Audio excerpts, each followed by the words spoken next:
嗨，大家好，我是老魏。我现在在平阳啊。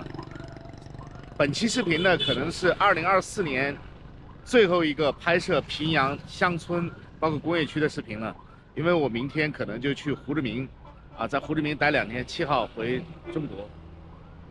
那我现在来到平阳一个工业区，来去拜访一个客人。那在本期视频里呢，我们既能看到平阳老的那种面貌，非常陈旧，然后小的乡村道路，那又能看到很新的这种非常现代化的工业区，还有非常现代化的道路。我们现在出发。这条路是一个省道。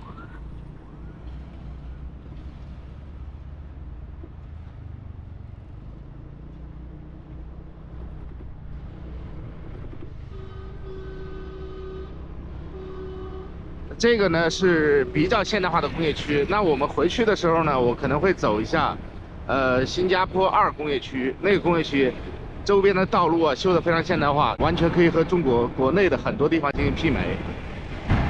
这个道路两边呢都是一些厂房，都是一些工厂。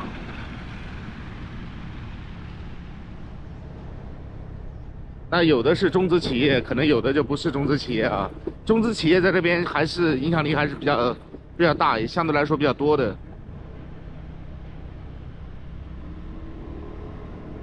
这个厂房好漂亮，楼顶种了很多花。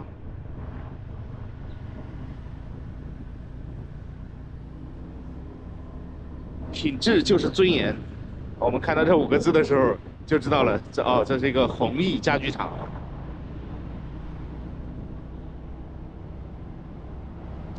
在越南的中国家具厂是非常多的，而且有很多家具厂是效益非常非常好。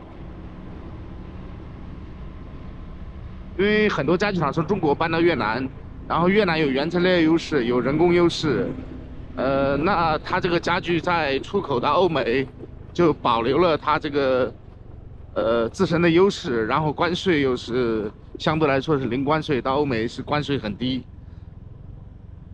那在越南就能获得比较大的订单。从工厂出来，这个雨突然就下得很大，这个下的从工厂出来呢，就下起了这种毛毛雨，不是很大，但是很密。然后我现在呢，就是冒着雨，其实雨很小啊，冒着雨来给大家拍摄一段，越南的这个叫 DT743，应该是这条路，我等会儿再确认一下。然后我们来拍这一段比较老的路，然后到新加坡2工业区那边呢，我再给大家展示一下越南的新的非常现代化的一个地方，而且都是很大的工厂在那边。好，那我们开始。我刚刚查了一下，这边是前方这个出工业区是 DT741省道。我来的时候走了一段是743省道，所以会出现这个认知上的错误。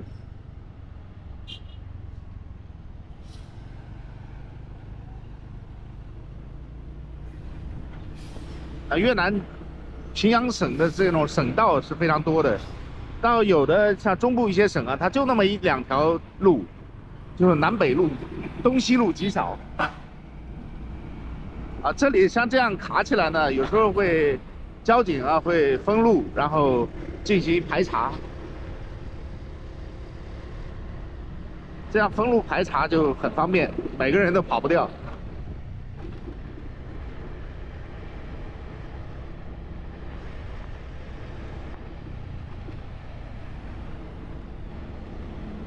因为我的右前方呢全是工业区，所以左前方这边呢，你看多少这种店，维修店包括餐厅这雨下得大起来了。等会儿老魏也找个地方把这个雨披给穿上。确实没有地方可以避雨。好，我先下来。现在雨披已经穿上了，但是这个雨有点大，我不知道会不会影响这个镜头那个雨水打到镜头上就非常花。我先拍一段，如果说图像质量可以的话，我会继续把它拍完。如果质量不行的话，那今天的视频就比较短了。好，前方啊有一个类似像党校一样的地方应该是学校啊，不是党校啊，看起来特别像党校。这个建筑物来的时候呢，我看到了非常非常的宏伟壮观但是它是荒芜起来的。这个就应了那句话：眼看它起高楼，眼看它宴宾客，眼看它楼塌了。这个现在是完全荒在这里的这个房子，建得非常非常的漂亮，真的很壮观。但是不知道为什么现在已经是荒废在这里了。从墙上那种斑驳的那个苔藓来看，应该是有好多年了。但极有可能是疫情的时候老板的资金出问题了。这是一个3岔路口，在左前方呢，这个路可能是 DT743，那这边是 DT741。来的时候我记得转了一圈，正好是从73转到71的。平阳这种老的道路都是这种坑坑洼洼的，好多这种积水。越南的基础建设被很多国人在越南的国人诟病确实是基础建设做得很差很差的。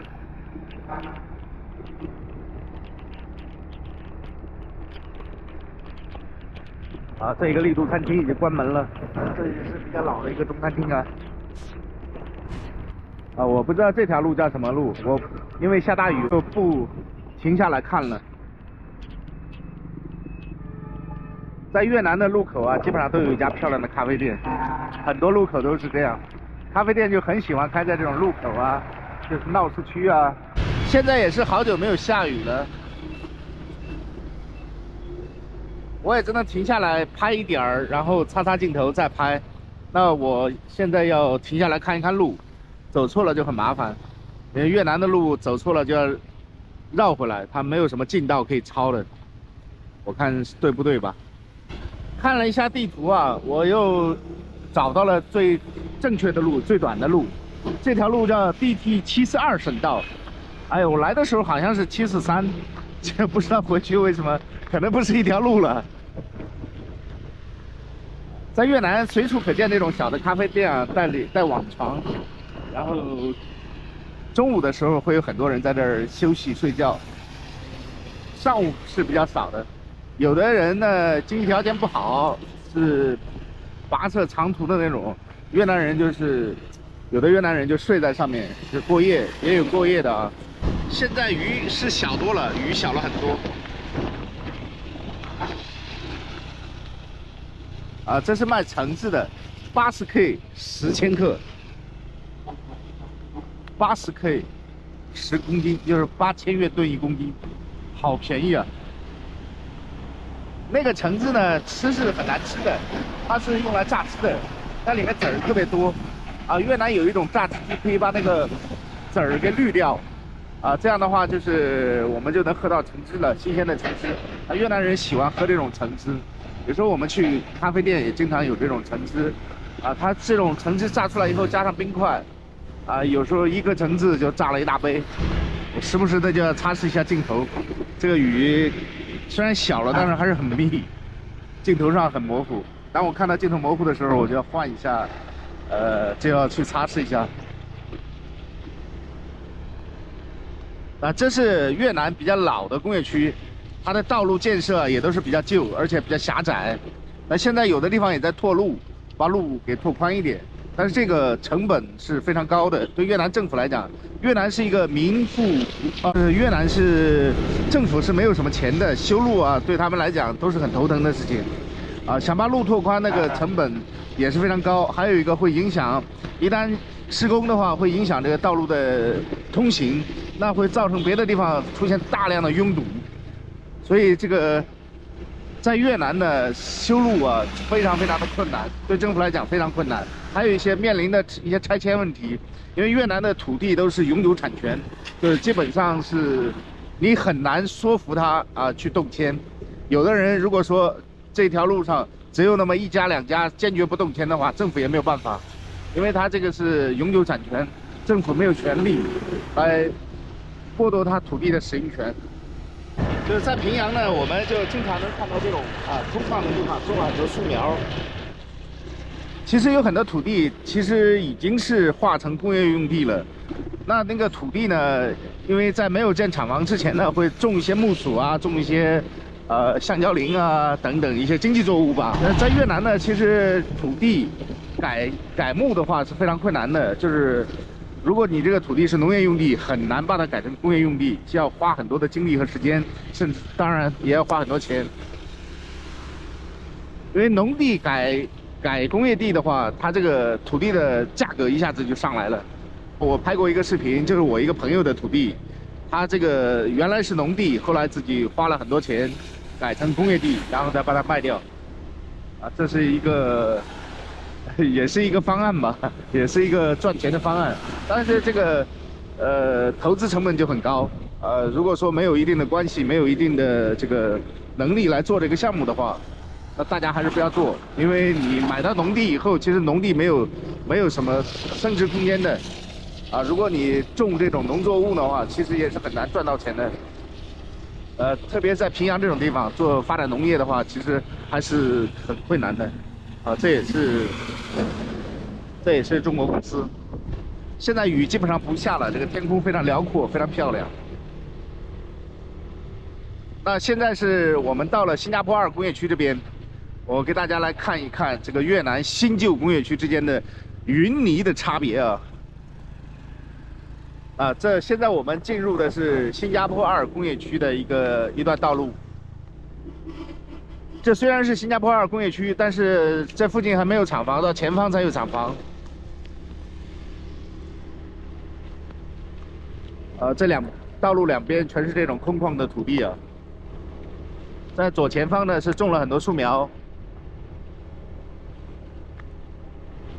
新加坡2工业区它那个道路上的绿化做得非常好，非常漂亮，非常非常的美。哇，太空旷了，这视野非常非常的好啊。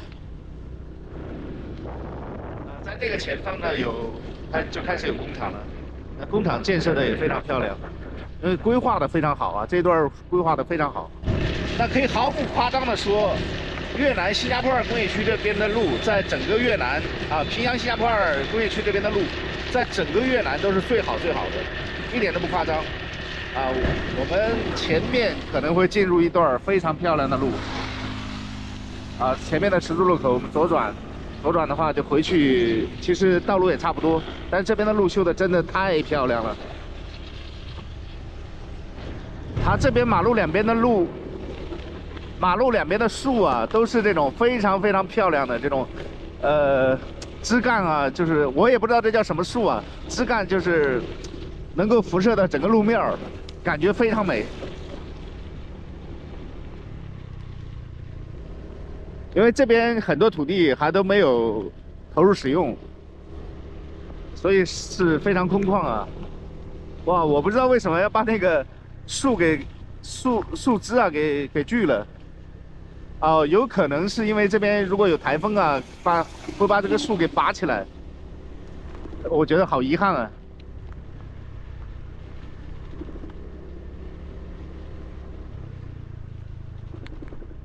因为今年越南发生了几起台风事件嘛，好多树都被连根拔起，给越南带来的经济损失也非常大。那这条路呢，边上有一个非常漂亮的咖啡厅啊，这个里面是非常漂亮，我可能拍不到里面的那个景色啊。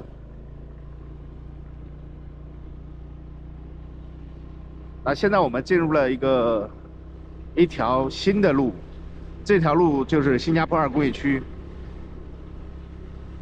左右两边都是厂房啊，都是规模很大的厂房。那两边道路这一侧呢，还有一条河流，这条河流呢绿化做的也非常好，然后那个河基啊也弄得非常非常的好，可以说过100年都不会溃堤的。那左前方在一个工厂在新建啊，大兴土木，这边的绿化都是非常漂亮，非常好。这是工业区里面的道路，那像这里面就有很多的小工厂，其实有很多工厂，不是小啊，其实这个工厂不小啊。那我们看这个路呢是双向6车道，那在左前方呢有一片很宽的绿化带。其实这个绿化带是规划作为以后道路拓宽来用的，也就是它随时都可以把道路拓宽。那这样的话，它的这个今后在做基建的时候就很容易了。这也是这边平阳新加坡2工业区这边的一个比较超前的一个规划吧。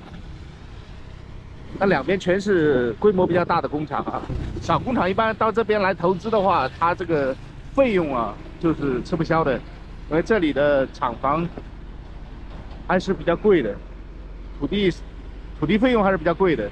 很多人来到越南投资呢，他一个理由就是越南给的税收非常优惠。那越南政府呢，对这种外来企业啊给的优惠也非常多，一般情况下都是几年免税啊，或者再几年减半，都是这种方式来做的。其实我们很容易理解为什么越南这个国家是国穷民富，因为它的税确实很低，对新建的一些企业。新投资的一些企业给的税收优惠也非常多，因为他们注重的是给这个给当地带来这个解决就业问题。如果你能解决人比较多的就业问题，他给的税收优惠就非常非常的好。现在雨也停了，我现在到了这个帝国城这里，我把雨披脱下来这是我朋友翔哥他开的一个餐厅，那老魏在帝国城也拍过视频的啊。这个 Supermart 超市也是他的，在新加坡2工业区这边。在工业区非常非常的漂亮，做得非常好。那有一次我用那个无人机航拍，我把无人机刚升起来呢，就有保安过来要求我就把无人机降下来，那不允许拍的这里不能航拍我也不知道为什么不能航拍，总之是不能航拍。那我们现在继续出发，在这条主路的左前方大家可以看到一个别墅区。那我们绕到别墅区这边来给大家看一下新加坡2工业区的附近做的基础建设。那俗话说得好，安居乐业，就安居才能乐业。所以在新加坡2工业区呢，修建了这样的别墅群那因为刚刚建好，其实很多工厂、很多这个房子还都没有人居住，也没有人来在这里租门面。我们进到这个别墅区里来看一下，老魏也是第一次进来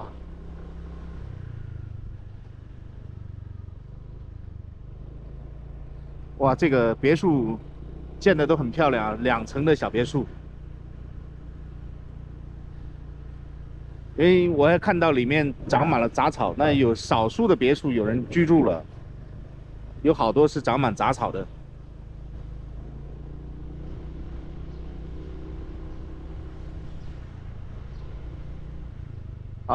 这边是3层的。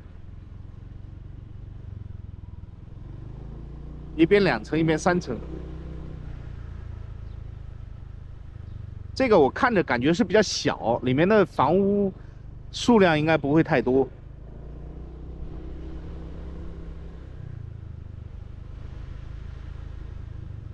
可能是比较适合那种一个小家庭来居住，3个人左右，2个房间，楼上是2个房间，那楼下你像2层的楼下就基本不能住人了，一个厨房，一个客厅。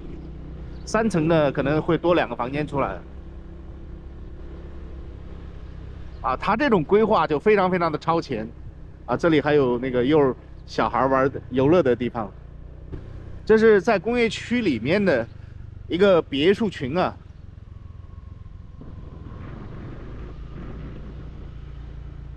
而且别墅群周边的这种基础建设也非常好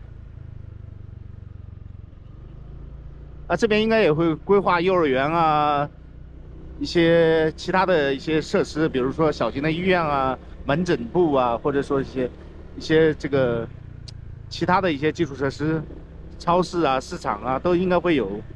但是在这种地方呢，生活成本是非常高的这边还是有一个小的别墅区在这种地方，它的房价比较高，然后它的各种商品的成本也是比较高的。因为在越南，这属于是外国人生活区。很多中国人来到越南，他就觉得哇，这个物价怎么会这么高啊？其实我们所在的位置呢，是外国人生活区。同样的道理呢，我们中国呢也有很多，比如说韩国的社区或者一些外国人生活的地方，那物价也是相当的高啊。这边的房屋规划建设跟那边很像，非常相似啊。那我们从刚刚的别墅区出来，可以看到啊，前方又是一群别墅区啊，我们也走过去看一下吧。那右侧呢，马路的右侧其实就是刚刚我们说新加坡2工业区的主路。那主路的右侧呢，就是成排的都是工厂。因为是刚刚下了雨啊，这个天空啊，感觉非常非常的干净啊，空气也特别清新。在这里你没有那种工厂啊、工业区啊，就那种污染的感觉。它这里污染的控制啊也是非常严的，对环保要求非常高。在越南呢，它是对这个环保的要求是非常非常苛刻的。它的化工产业都集中在隆安德和那边，在越南南部呢，就是在隆安德和，北部的可能在北宁那边。在这条主路的左前方呢，有一些越南的民房，在民房里面呢开了很多店，我看到也有中国的商行啊，中国字。我第一次走这条路的时候，就是去那个帝国城吃饭。哇，我觉得这个越南的发展怎么这样啊？越南平阳这种道路，我觉得真的，中国很多城市的那个工业区的道路，它的其实一点都不输的，对不对？完全不输给中国。这种基础建设真是太漂亮了。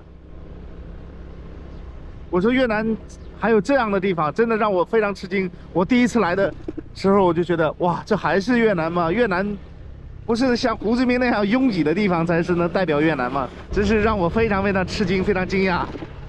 新加坡2工业区的规模啊，非常非常的大，占地面积非常大，应该是越南平阳是最大的工业区之一啊。那这里的基础建设、道路规划啊，一些厂房建设啊，都是在整个越南来讲都是绝对是排在前面的，非常非常的豪华，非常的就是高配了，算是。那本期呢，老魏就带大家看一下越南的新旧工业区之间的天壤的区别。那有机会，老魏再拍视频给大家详细的介绍一下，新加坡2工业区的一些具体的一些数据信息。本期的视频呢就到这里，非常感谢您的欣赏，祝您生活愉快。那前面呢，不远的地方，老魏就能回到平阳新城了，这里离平阳新城非常非常近。好，那我们再见，拜拜。